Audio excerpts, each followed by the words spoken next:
வணக்கம். உங்கள் எல்லோரும் இன்னொரு எபிசோடில் சந்திக்கிறதுல ரொம்ப சந்தோஷம். இன்றைக்கி நம்ம என்ன பண்ண போகிறோன்னா ஆலு கோபி மசாலா.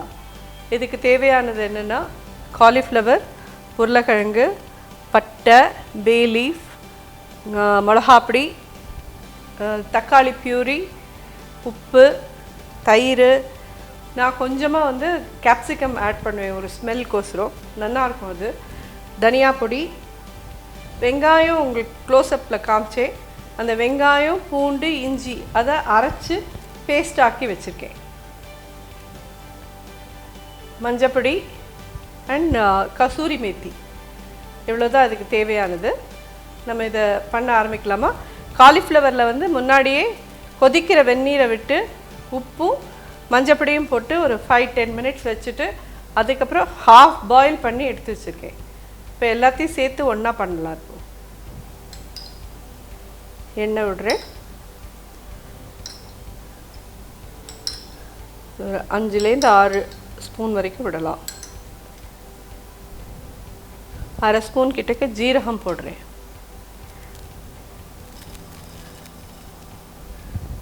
ஒரே ஒரு பே லீஃப், ஒரு பட்டை. ஜீரகம் பொரியிற வரைக்கும் வெயிட் பண்ணணும். அப்படியே முன்னாடியே போட்டோன்னா ஜீரகம் கசக்கும். அதனால் அது நல்லா பொரிஞ்சு படப்படன்னு வெடிக்கிற வரைக்கும் விடுவோம். கருகிடக்கூடாது. அட் த சேம் டைம்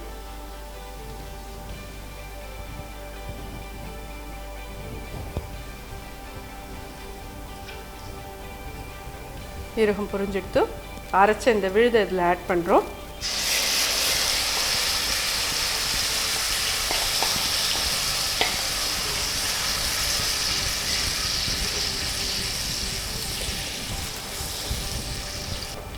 பச்சை வாசனை எல்லாம் போகிற வரைக்கும் இதை நல்லா வதக்கணும்.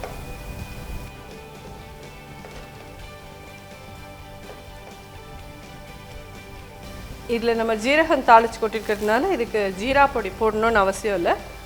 இப்போ நான் தனியா பொடி மட்டும் ஆட் பண்ணுறேன்.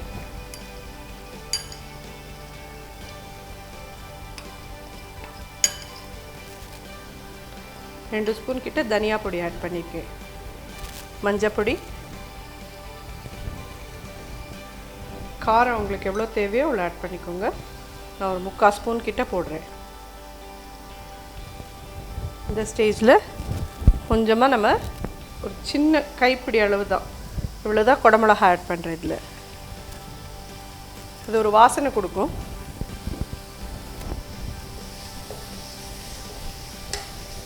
குடமிளகா நிறைய பேருக்கு பிடிக்காது.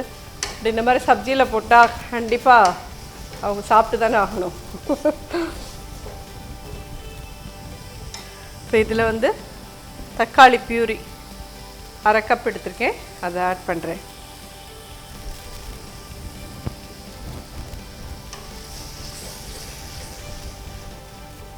இது கொஞ்சம் ஸ்பைசியான இதில் தான் இருக்கும். என் பசங்களுக்கெலாம் அது ரொம்ப பிடிக்கும். ஆலு கோபி மசாலா என் ஹஸ்பண்ட்க்கு ரொம்ப பிடிக்கும்.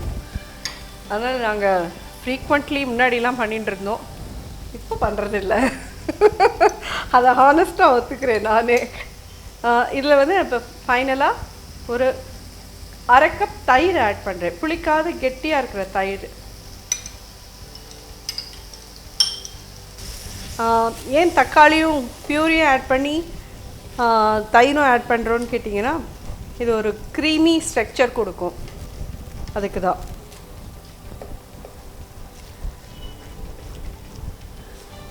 இந்த ஸ்டேஜில் இதில் காலிஃப்ளவரையும்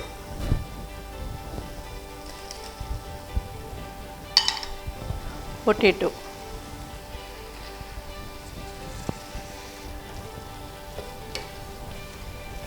இது பார்த்திங்கன்னா ரொம்ப ட்ரையாக தான் இருக்கும். இப்போ கொஞ்சம் தண்ணி விடலாம். அதில் உப்பு சேர்த்துட்டும் இப்போ இதில் தண்ணி ஆட் பண்ணலாம். ஜஸ்ட் ஒரு 1/2 டம்ளர் விட்டிங்கன்னா போதும். இந்த கரிகா வேகிறதுக்கு தான். ஏன்னா நம்ம 3/4 பாகம்தான் அதை வேக வச்சுருக்கோம். ஆலு கோபி மசாலா எப்பயுமே ரொம்ப லிக்விடாக இருக்காது, கொஞ்சம் செமி சாலிடாக தான் இருக்கும். அது இதில் கரம் மசாலாவும் ஆட் பண்ணிடலாம்.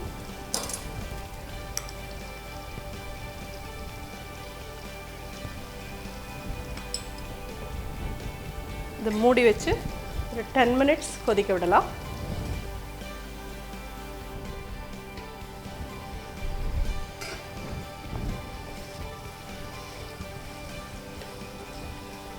ஜோரா ரெடி ஆகிடுது. இதில் இன்னும் என்ன போடணும்னா கசூரி மெத்தி கொஞ்சம் போட்டாலே போதும். இவ்வளோதான் வாசம் அடிக்கிறதுக்கு. கையில் தேய்ச்சிட்டு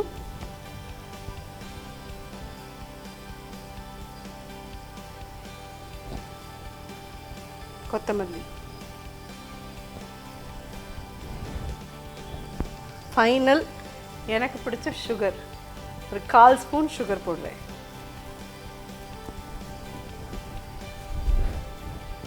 ரெடி.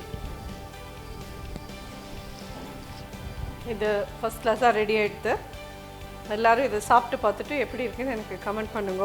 வழக்கம் போல் யோகாம்பால் சுந்தர் அப்படின்ற யூடியூப்க்கு போயிட்டு பார்த்துட்டு கமெண்ட் பண்ணி, லைக் பண்ணி, சப்ஸ்கிரைப் பண்ணி பண்ணுங்க. உங்கள் எல்லாரோட கமெண்ட்கோசரம் நான் வெயிட் பண்ணிகிட்ருக்கேன். தேங்க்யூ. நன்றி.